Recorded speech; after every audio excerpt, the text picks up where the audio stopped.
Fala galerinha guerreira, tudo bem com vocês? Estamos de volta para analisar mais uma obra indicada como leitura obrigatória nos vestibulares aí.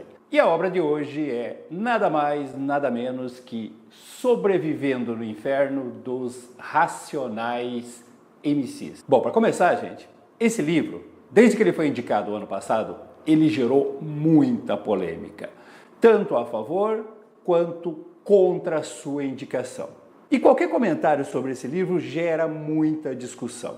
Então, vamos combinar o seguinte, ó. O vestibular não quer saber se você é a favor ou se você é contra. A sua opinião não interessa no vestibular. A pergunta é objetiva. Deixa a sua opinião pessoal para você discutir lá no seu grupo de WhatsApp da família, na sua página no Facebook e tal. Mas na prova da Unicamp, seja objetivo. As perguntas serão objetivas e você tem que ser objetivo ao responder. Deixe a sua ideologia, deixe o seu posicionamento pessoal fora disso. Senão você corre o risco de ter a sua resposta não considerada, porque ninguém vai perguntar a sua opinião pessoal. Volto a insistir nisso. Bom, dito isso, vamos começar a nossa análise.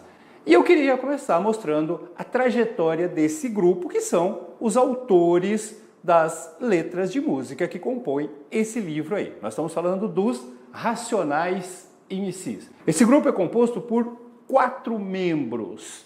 O Pedro Paulo Soares Pereira, o Mano Brown, o Paulo Eduardo Salvador, Ice Blue, o Edivaldo Pereira Alves, o Ed Rock, e o Kleber Geraldo Leles, o KLJ. O grupo se reuniu nessa formação em 1988.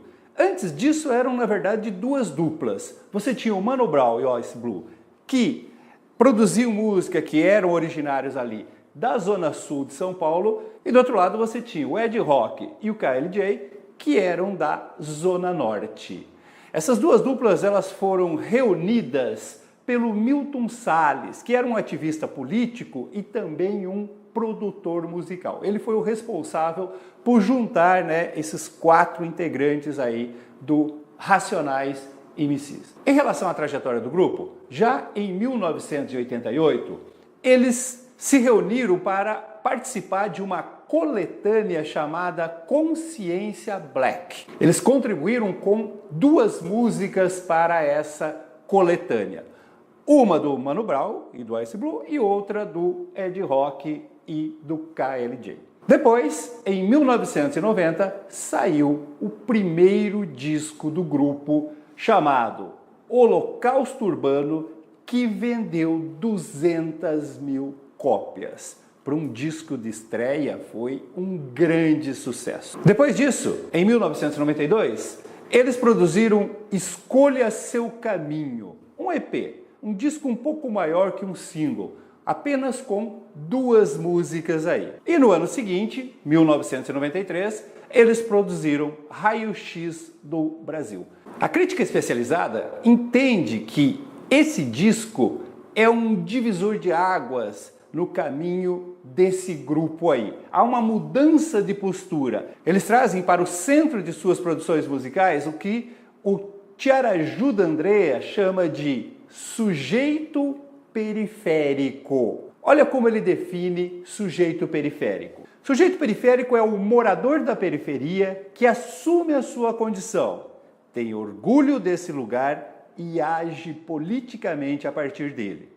O termo periferia passaria a designar não apenas pobreza e violência, mas também cultura e potência. É importante dizer que esse disco de 1993, essa mudança de postura, não significa que foi a partir daí que eles começaram a fazer a música de protesto, que é a sua marca registrada. Na verdade, eles já faziam isso. A mudança de postura está na forma de abordar dramas, os problemas, as injustiças sociais da periferia. Trata-se de uma visão mais acolhedora, mais intrínseca, mais de dentro da própria periferia.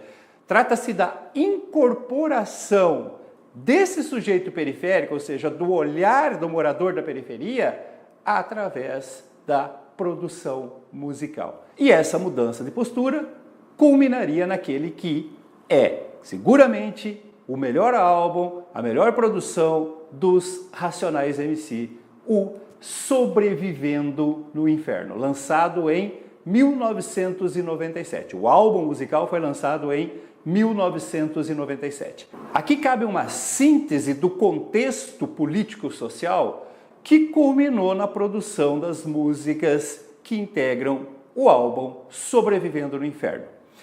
Começando pelo dia 2 de outubro de 1992, quando acontece o famoso massacre do Carandiru. Nesse dia, os presos de um dos pavilhões do presídio de Carandiru se rebelaram e a polícia militar invadiu com ordem do governador e assassinou 111 detentos. Foi uma das maiores chacinas de toda a história do Brasil, com repercussão internacional.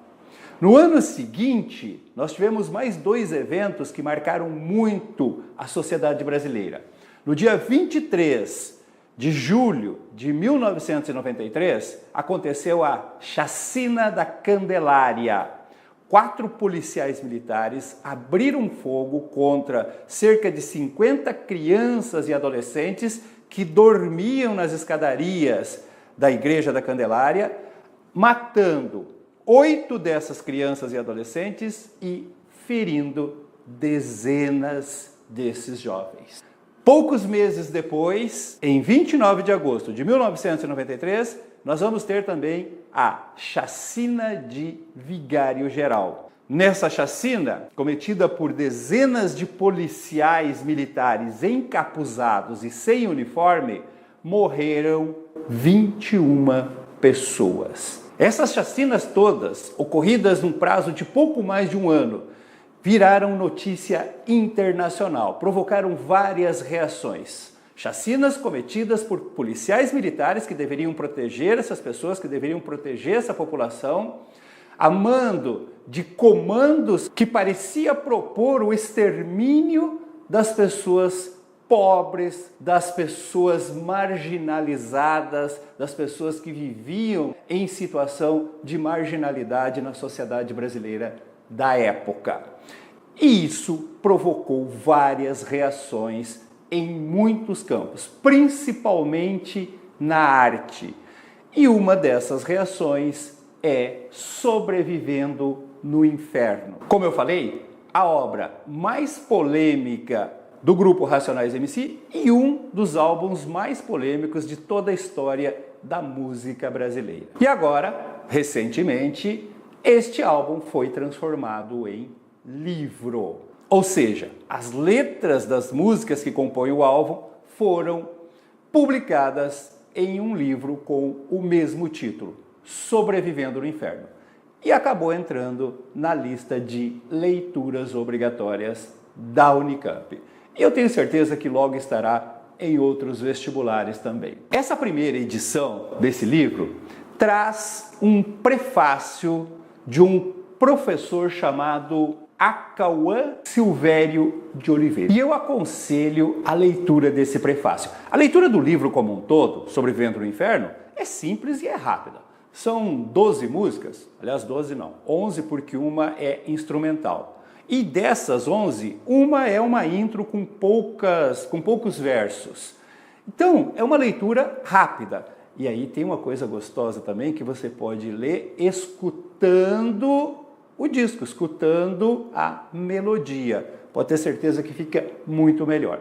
Então não custa nada ler o prefácio do livro, porque o prefácio traz muitas informações, te dá uma noção maior sobre as letras, sobre o contexto em que essas músicas foram produzidas, e você sabe muito bem, os vestibulares adoram fazer perguntas a partir dos prefácios das obras que eles indicam aí. Nesse prefácio, o professor Acauã faz uma análise da função do rap na música brasileira. O rap é de origem americana e ainda hoje é associado com a cultura periférica, como música de protesto, de manifestação da periferia. Na visão do professor Acauã, o rap vai trazer uma alteração do cenário cultural brasileiro. Cenário da música, mais especificamente, representado aí pelo samba, pela MPB. Ele diz que o rap vai fazer uma ruptura com uma tradição representada pela música brasileira. Olha como ele começa o comentário dele. Dessa maneira, podemos dizer que o rap desloca a canção brasileira de um dos seus principais pilares de organização de sentido até então, a identidade nacional pensada em termos de conciliação racial, via mestiçagem, e de classe via nacional desenvolvimentismo. Então ele diz que a música tradicional brasileira, né, passando pelo samba, pela MPB, sempre trouxe essa ideia de uma integração racial, principalmente através da mestiçagem e da integração também sociocultural ali. E ele afirma que o rap rompe com isso. Veja como ele conclui.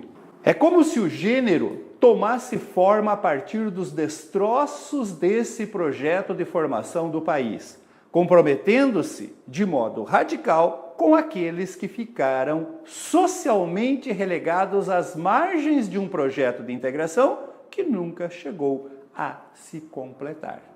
Então diz que esse projeto de integração nunca se completou, na verdade, que era uma ilusão essa integração nacional pela mestiçagem, pela aceitação da cultura negra, da cultura do homem negro. E o rap assume, né, esse papel de explicitar essa realidade que coloca o homem negro fora dessa integração nacional. Um outro ponto levantado pelo professor Acauã é a explicitação de um projeto político discriminatório. Ele diz que o rap, e principalmente os Racionais MCs, mas também outros cantores de rap, vão explicitar uma realidade nacional, um cenário político-social extremamente discriminatório. Olha como ele coloca, ó. Dessa maneira, o grupo conseguiu transfigurar em matéria formal aquilo que o Brasil havia efetivamente assumido enquanto projeto político, um verdadeiro campo de extermínio a céu aberto, que tem como aspecto decisivo a produção e a gestão da violência contra os mais pobres. O álbum dos Racionais MCs e agora o livro parecem deixar muito claro este cenário nacional da época e que não está muito diferente ainda hoje. Mas na época isso estava muito mais explicitado. A leitura atenta e interpretativa das músicas do álbum, do livro Sobrevivendo no Inferno, parecem comprovar essa teoria, essa tese defendida aqui pelo professor Acauã.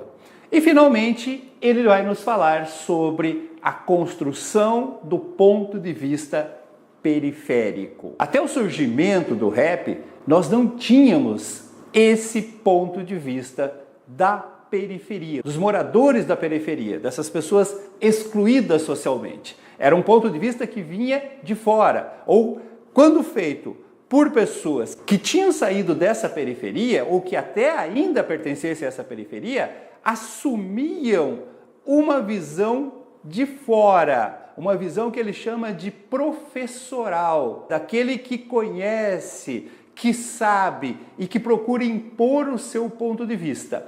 Na concepção do professor Acauã, o rap, os Racionais MC, o Sobrevivendo no Inferno, traz uma nova forma de ver essa realidade sob a ótica, sob o olhar do sujeito periférico. Veja como ele coloca isso. Mudança da postura autoritária e professoral das canções dos discos anteriores para incorporar as vozes e olhares contraditórios dos manos da periferia. Como nesse verso de uma das músicas. Mas quem sou eu para falar de quem cheira ou de quem fuma? Observe que não tem mais o tom crítico. Tem o tom de integração, de tentar se colocar no lugar desse sujeito periférico, de entender as suas necessidades, os seus problemas, as suas atitudes, muitas vezes, inclusive, violentas, como uma forma de revolta diante desse descaso, dessa injustiça social. Veja como ele continua ainda nesse mesmo ponto aí. Em Sobrevivendo no Inferno, a figura do professor autoritário dos primeiros discos cede lugar à postura do pastor marginal, aquele que almeja conseguir a paz de forma violenta, como trecho da música Diário de um Detento, portando uma Bíblia velha, uma pistola automática e um sentimento de revolta, como aparece na música Gênesis. Ao contrário do professor de olhar distanciado, o Senhor da verdade, o pastor marginal, acolhe e guia seus irmãos pelo vale das sombras, a partir da palavra divina, construída coletivamente por toda a comunidade de irmãos. E aqui nós chegamos num outro ponto importante desse livro. O livro traz na capa, assim como o álbum já trazia na capa, símbolos religiosos muito claros. O livro está cheio de fotos, de imagens, e essas fotos, essas imagens também procuram mostrar essa periferia, onde é muito presente a ideia de religiosidade. É importante esclarecer que a religião não aparece na produção dos Racionais MCs, desse livro especificamente, como um refúgio espiritual, como é comum em várias produções artísticas. Não é aqui uma forma de fuga, de se conformar na espiritualidade diante dos dramas da vida real. A religiosidade aparece aqui como um elemento de resistência, de crítica, de conscientização e uma forma de revolta, de rebeldia, uma postura de enfrentamento dessas injustiças. Tanto que, como está dito aqui, eu tenho apenas uma Bíblia velha, uma pistola automática e um sentimento de revolta. Observem que a Bíblia e a pistola automática parecem se fundir ao sentimento de revolta, como a indicar o caminho da violência como uma forma de conseguir aquilo que lhes é negado por uma sociedade extremamente discriminatória, ou ainda como uma forma de resistência a essa política de extermínio citado anteriormente pelo professor Acauã. Então, a religiosidade não pode ser desprezada. Os símbolos religiosos, as expressões religiosas, que aparecem até mesmo em títulos de música, não podem ser desprezados na análise dessa obra. Você tem que estar sempre atento, ela anda paralelo a esse sentimento de revolta, a essa manifestação de violência e principalmente esse desejo de sobrevivência. Uma das críticas mais ferrenhas que se fez da indicação desse livro e que se fazia em relação ao álbum é que são músicas que incentivam a violência. Na verdade, a violência é uma reação a um outro tipo de violência, que é a discriminatória, a injustiça social. Na análise das músicas, nós vamos tentar mostrar que o que realmente importa aqui é o que está no título, Sobrevivendo no Inferno. A proposta principal dessas músicas não é propagar a violência, mas explicitar uma realidade em que muitas vezes essa violência é apenas uma forma de defesa. E o que realmente as músicas querem pregar, o que elas realmente pregam, é a ideia de que é preciso sobreviver num ambiente que é totalmente contrário a essas pessoas, a esse sujeito periférico. Certinho, gente? Bom, o nosso próximo passo vai ser a análise das letras das músicas desse álbum, desse livro aí. Nós vamos tentar comentar, fazer um comentário para cada uma dessas letras aí, destacando aspectos que possam vir a ser cobrados numa questão de vestibular. Mas isso fica para a segunda parte. Dá uma pausadinha no vídeo, dá uma descansadinha, eu vou também tomar uma aguinha e depois eu volto para a gente fazer a segunda parte desse vídeo. Até daqui a pouco!